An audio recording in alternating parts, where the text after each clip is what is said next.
मुसलमान उससे दूर भागता है कि भाई वंदे मातरम नहीं बोलेंगे चाहे जो हो जाए। ऐसा क्या है, क्या वंदे मातरम क्यों नहीं बोल सकते? क्या उनके लिए देश सर्वोपरि नहीं है? क्या वो देश को अपना वतन नहीं मानते हैं? देखिए, इस्लाम में वतन का कॉन्सेप्ट ही नहीं है। अच्छा। हाँ, इस्लाम के 3 चीज़ें हैं, दारुल हर्ब, दारुल इस्लाम और एक तीसरा है दारुल अमन। दारुल हर्ब जहाँ काफिरों का देश है, उस पर कब्जा करना है, जंग करनी है, हम वहाँ पे गजवा करना है और कब्जा करके उनकी बहन बेटियों को उठाना है, लौंडी बनाना है और जो इस्लाम में नहीं आते सबको कत्ल कर देना है। और अगर वह वहाँ पे रहना चाहते हैं तो जलील व ख्वार होकर जजिया देंगे। जजिया मतलब गुंडा टैक्स, है ना। ये इस्लाम का कॉन्सेप्ट है। तो ये है दारुल हर्ब। दारुल इस्लाम जहाँ पे शरिया लागू हो गया, जैसे जो इस्लामिक स्टेट है 56-57 के देश हैं, है ना। और भारत में चल रहा है अल-तकैया। अच्छा। दारुल अमन, जहाँ इनकी तादाद नहीं है वहाँ अल-तकैया करो। ये अल-तकैया कुरान में अल्लाह खुद करना सिखा रहा है, ठीक है। तो एक चीज़ तो ये है। अब ये जो है देश का कुछ कॉन्सेप्ट ही नहीं है, पूरे कुरान में एक लाइन नहीं है देश का कॉन्सेप्ट। ये कहते हैं हमारे तो इस्लाम में देश है, लिखा हुआ दिखा दो, किसी को ऑथेंटिक सोर्स दिखा दो जहाँ पे देश आया हो। वंदे मातरम क्या देश की एक वंदना है, अपनी माता की वंदना है। तो इन्हें ऐसा लग रहा है कि जैसे हमारा ईमान चला जाएगा। इनके यहाँ 2 चीज़ें बहुत कमज़ोर, बहुत नाजुक। एक तो शादी का बंधन, तलाक तलाक तलाक खत्म, आज के बाद वो उसके लिए पराया हो गए। और एकदम इनका ईमान चला जाता है। हाँ, जरा से इन्होंने मंदिर है कोई रास्ते में यूं भी कर दिया ना तो ईमान इनका चला गया। तो ये अल्लाह ये हो जाएगा, इनको लगता है शिर्क हो जाएगा। मतलब देश को मानना भी इनकी नज़र में शिर्क है, क्योंकि इस्लाम में देश है नहीं। अब ये देखें आप, क्या कह रहा था मैं, हाँ, अल्लाह जो है सारे गुनाह माफ़ कर देगा। आपने चोरी की होगी माफ़ कर देगा, आपने बड़ी से बड़ी डकैती डाली होगी माफ़ कर देगा, आपने किसी मासूम का, किसी बेगुनाह का कत्ल किया होगा वही माफ़ कर देगा। बस सामने वाला इस्लामिक नहीं रहना चाहिए, मोमिन नहीं रहना चाहिए, वो भी माफ़ कर देगा। हाँ। आपने कितने बलात्कार किए होंगे लेकिन इस्लामिक नहीं होनी चाहिए, लड़की मुस्लिम नहीं होनी चाहिए, कितने बलात्कार किए होंगे, उनकी छोटी छोटी बच्चियों की इज्जतें लूटी होंगी और फिर उन्हें जाकर मंडियों में बेचा होगा। अल्लाह की नज़र में ये गुनाह नहीं है।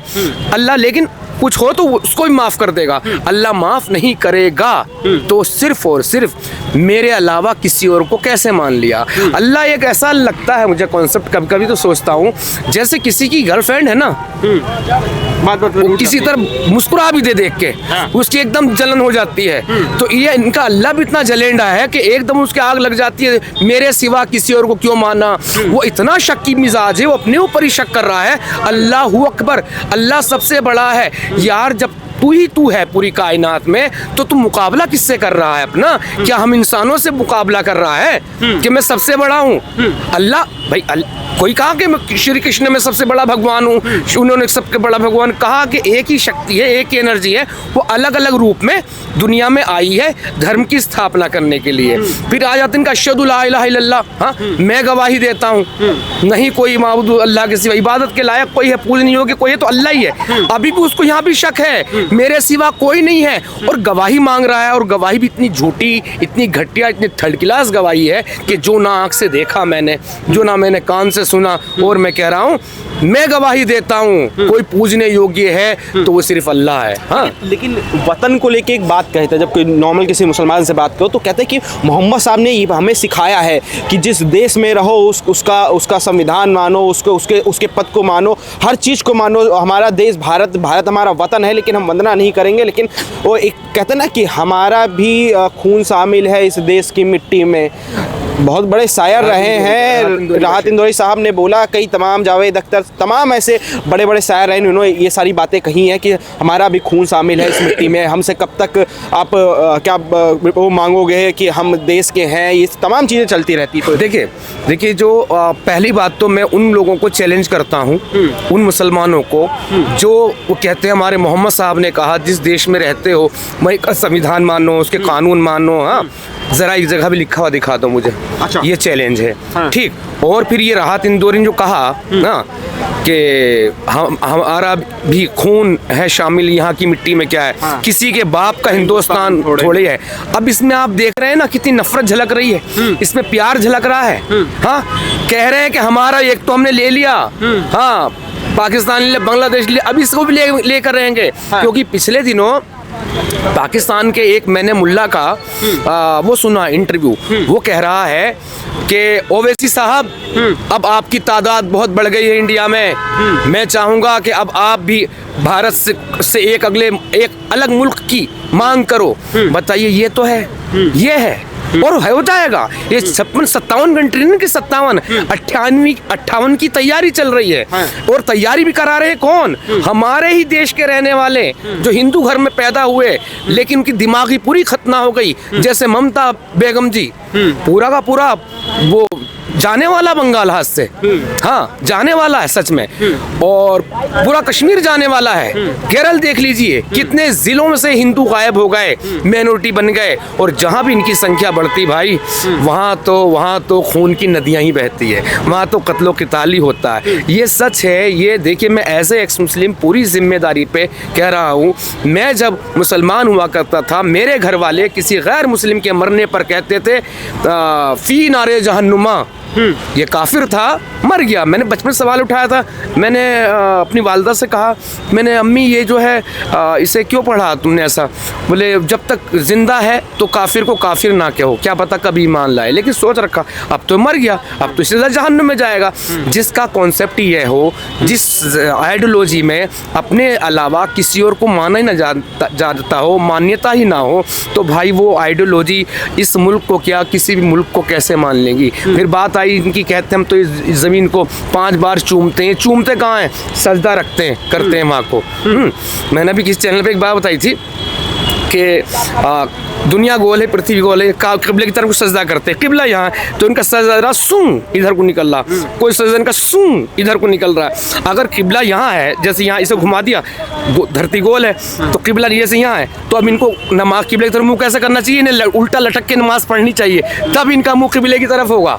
लेकिन कुरान में तो कहा गया ना कि जो धरती है, धरती को अल्लाह ने बिछाया, ये फ्लैट बताया गया, अर्थ को तो फ्लैट बताया गया, तो उस हिसाब से अपना कर रहे हैं। अरे भैया, कुरान ने कहा, और भी कुछ चीज़ें जैसे हिंदू धर्म में है या नहीं है, मैं तो हिंदू में आ चुका हूँ, लेकिन मैंने इतना स्टडी नहीं किया। मेरे बचपन में कहते थे लोग धरती गाय माता के सींग पे रखी हुई है, लेकिन जब सैटेलाइट ने दिखा दिया धरती घूम रही है, ना कोई गाय माता का सींग है ना फ्लैट है, तो हिंदू ने तो एक्सेप्ट कर लिया। हिंदू एक अपने आप में चेंज लाने वाला, रिफॉर्म करने वाला, अपने आप को बदलने वाला है, इसीलिए आज तरक्की के शिखर पे है, कामयाबी के शिखर पे है। जितनी भी देख लो, अमेरिका में, यूरोप में, यूके में, जितनी भी बड़ी बड़ी मल्टीनेशनल कंपनियां, सब में हिंदू बैठे हैं। हिंदुओं को सारे बुला लो, पूरा यूरोप सब परेशान हो जाएगा, पूरा ये अरबी कंट्री भी परेशान हो जाएगी। मुसलमान तो हमारे सिर्फ मजदूरी के लिए जाते हैं, बाकी बड़े बड़े पदों में तो हिंदू ही हैं। कुछ मुसलमानों को छोड़ के, मैं सबकी बात नहीं कर रहा हूँ, कुछ को छोड़ के बाकी परेशान हो जाएंगे। तो अब इन्होंने मान लिया, अभी भी ये मानने के लिए तैयार नहीं है। पाकिस्तान के मौलाना कह रहा है, बच्चों इतनी आला हजरत ने इतनी मोटी किताब लिखी इसी बात पर, धरती फ्लैट है, मतलब बिछी हुई है, और बिछाया तो बिछोना जाता है। हाँ ठीक है। अब एक मुद्दे पे दूसरा मुद्दा है जिहाद। जो अभी अरशद मदनी का बयान आया, उन्होंने कहा है कि भाई मुसलमान के साथ जब जब अत्याचार होगा तब तक जिहाद होगा। तो उन्होंने गलत क्या बयान दिया, मेरे को ये नहीं समझ में आया, क्योंकि कई लोग कह रहे हैं कि भाई उन्होंने गलत बयान दिया, और जिहाद का मतलब बताया जाता है कि भाई स्ट्रगल, लड़ाई लड़ना, किसी भी अत्याचार हो उसके खिलाफ लड़ाई लड़ना, यही तो मतलब होता है जिहाद का। अच्छा, मैं पहले तो मदनी साहब से एक बात कहना चाहूँगा, आप कुरान को ही नहीं मानते। हाँ। कुरान की सूरह निसा की 97 आयत क्या कह रही है? अगर इनके मुताबिक अगर इन पे जुल्म हो रहा है तो मैंने मान लिया आप सही कह रहे हैं, बिल्कुल सही कह रहे हैं, यहाँ पे जुल्म हो रहा है, तो कुरान की सूरह निसा की 97 आयत को फॉलो क्यों नहीं करते आप? जो इसमें अल्लाह साफ कह रहा है, ये अल्लाह का कलाम है, ये किसी इंसान का नहीं, इनकी नज़र में। हाँ, तो हमारी नज़र की अलग बात है। तो कह रहा है कि जब ये मरेंगे, हाँ जुल्म हो रहे हैं जिन पे, तो फरिश्ते जब इनकी रूह कब्ज़ करने आएंगे, इनके प्राण निकाल लेने आएंगे, तो तब ये कहेंगे हम पे इतने जुल्म हो रहे थे, इतनी ज़्यादती हो रही थी, तब फरिश्ते कहेंगे कि अल्लाह की ज़मीन की कितनी फैलाव थी, कितनी फैली हुई थी, कितनी वुसअतें थी, क्या तुम हिजरत नहीं कर सकते थे? तुमने हिजरत नहीं की, तुम जुल्म सहते रहे, तो तुम जहन्नुम में जाओगे। जिस आयत का लब्बो लुबाब ये है, तो इनकी जितनों के ऊपर जुल्म हो रहा है ना, ये सब के सब जहन्नुम में जाने वाले हैं। कुरान के ही मुताबिक। तो मदनी साहब सूरे निसा पे अमल करो, अपने और मोमिन भाइयों को भी अमल कराओ। पाकिस्तान है आपके पास, 56-57 कंट्री है, कितने सारे हैं, चले जाओ ना वही रेगिस्तानों में, सही बात है। चले जाओ ना वहीं पे, लेकिन ऐसा नहीं करेंगे, जिहाद करेंगे। अभी ये जो दिखाते ना भाईचारा, वही दिखाते हैं जहाँ पे इनकी तादाद कम है, जहाँ पे इनकी संख्या कम है। जैसे ही निकाल जाते हैं एकदम सीना चौड़ा करके चलते हैं, यही नहीं इनकी औरतें भी, जहाँ पे इनकी तादाद ज्यादा बढ़ जाती, बढ़ने दीजिए। अभी तो कितने 20% बताते ना, बढ़ने दीजिए, होने जाने दीजिए 50%। अभी सुबह की अजान अजान से आँख खुलती है आप सबकी, हम सबकी, धमाकों से आँख खुला करेगी, गारंटी से याद रखिएगा। लेकिन वो तो कह रहे हैं कि भाई जब से भाजपा आई है, आरएसएस है, भाजपा आरएसएस की वजह से भारत में हिंदू मुस्लिम हो रहा है, उसी से तो अत्याचार हो रहा है। अच्छा ये बताइए, जो पाकिस्तान में मस्जिदों में बम फूट रहा है, क्या वहाँ मोदी जी वहाँ से भी चुनाव लड़ लिए क्या? वहाँ योगी जी बैठे हैं क्या? आरएसएस बैठी है क्या? कोई बजरंग दल की कोई शाखा बैठी है क्या? कोई हिंदुत्ववादी वो बैठे हैं क्या? अब बांग्लादेश में देखिए क्या अत्याचार नहीं हो रहा है। बांग्लादेश में जो हो रहा है हमारे नॉन मुस्लिम्स भाइयों के लिए के साथ, वो क्या है, उनके ऊपर फूल बरसा रहे हैं, पत्थर क्या कर रहे हैं उनके साथ। वहाँ देखिए पाकिस्तान से जो घटे हैं गैर मुस्लिम, कितनी तादाद में, ज़मीन खा गया, आसमान निकल गया। वहाँ की हालत ये है, आज एक लड़की, एक बच्ची पैदा होती है ना किसी गैर मुस्लिम के यहाँ पे, नॉन मुस्लिम के यहाँ पे, तो इनके रजिस्टर में लिख लिया जाता है मुल्लों के।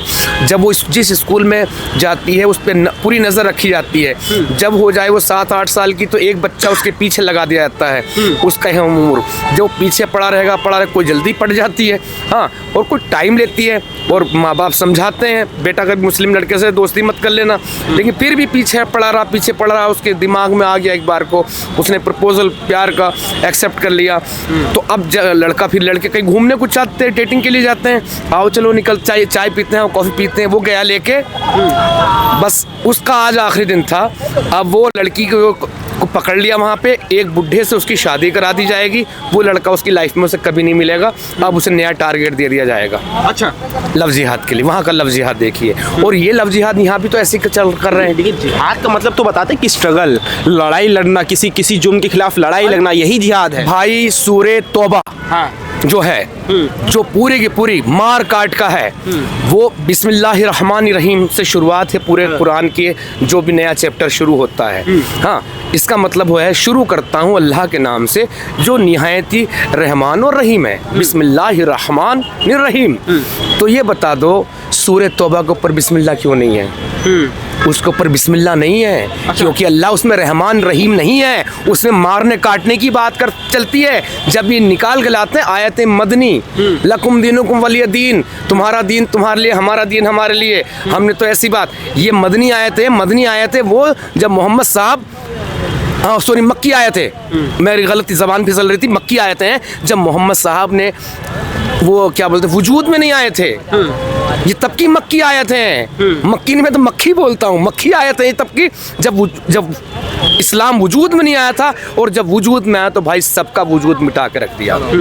एक चीज़ ये, हाँ, फिर ये सूरे तौबा जो है, ये क्या है, ये मदनी है भाई, ये मदनी है। हाँ, और एक चीज़ और कहते हैं हमारे कुरान में, तो ये है जिसने एक इंसान का कत्ल कर दिया, पूरी इंसान का कत्ल कर दिया, ये कहते मिलते हैं ना भाई। इंसान कहते हैं किसे? कुरान की नज़र में उसी को इंसान कहते हैं जो मुसलमान हो, जो मुसलमान है वही इंसान है, बाकी कोई नहीं है, कोई भी इंसान नहीं है। तो कहते हैं कि भाई इस्लाम जो है वो पीसफुल है, प्रेम की बात करता है, मोहब्बत की बात करता है, भाईचारे की बात करता है इस्लाम। देखा ना भाईचारा भी लाल किले पे कैसे फटा, भाईचारा देखा ना इनका पहलगाम में, भाईचारा इनका देखा ना पिछली बार कहाँ अटैक हो रहा है। हाँ, भाईचारा इनका दिख तो रहा है ना, सबको दिख रहा भाई, चारा है भाई, समझे नहीं। ये कहते हैं इस्लाम में पीसफुल रिलीजन है। आपने कितनी गलती कर दी यार। पीसफुल, पीस की स्पेलिंग तो पढ़ लेते, स्पेलिंग में मार खा गए। पीसफुल नहीं, पीस कर देने का नाम इस्लाम है। अच्छा, हाँ, बाकी भाई से बात करते हैं, साधु भाई हमारे बीच में। मेरा एक आखिरी अभी टॉपिक बच रहा है, वो बाबरी मस्जिद को लेके। बाबरी मस्जिद शहीद हुई थी आज ही के दिन, 6 दिसंबर के दिन अयोध्या में। आप शहीद मानते हैं? बोलते हैं वो लोग गिराई गई थी, विवादित टुकड़ा था, उसको गिराया गया। उसके बाद आज ही के दिन हुमायूं कबीर ने आज वहाँ पे क्या नाम है उसकी नींव रखी है, मुर्शिदाबाद पश्चिम बंगाल में। सऊदी से मौलवी साहब आए, उन्होंने पूरा कार्यक्रम पूरा अरेंज करके सब कुछ काम किया गया है।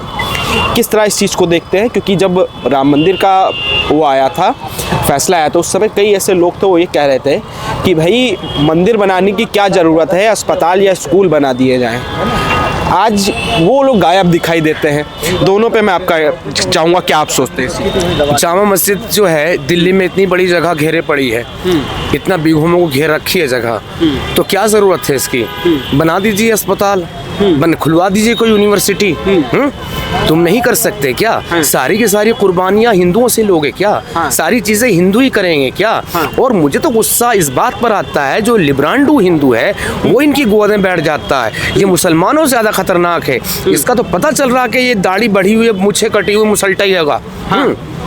सॉरी, मुसल्टा मतलब कोई एतराज़ करेगा, मैं भी अपने आप को एक्स मुसल्टा ही बोलता हूँ। हाँ, तो पता चल जाएगा मुसल्टा है। लेकिन उस लिब्रांडू मुस्लिम का क्या कर, उस लिब्रांडू हिंदू का हम क्या करें?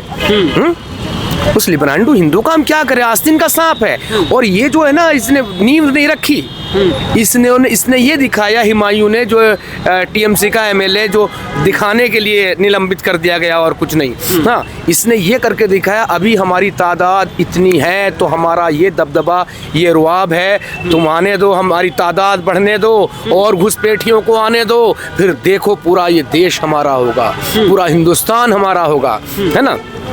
ये जो घुसपैठिए निकाल दो तुम एक बार को बंगाल से, पूरे टोटल, वो बांग्लादेशी हैं, चाहे वो रोहिंग्या है या पाकिस्तानी आतंकवादी है। आप देखना मेरे भाई, ममता बेगम जी, हमारी ममता बाजी बोलूं या ममता बेगम बोलूं, ये अगर एमएलए भी बन सके तो एमएलए भी नहीं बन पाएगी। अच्छा, हाँ,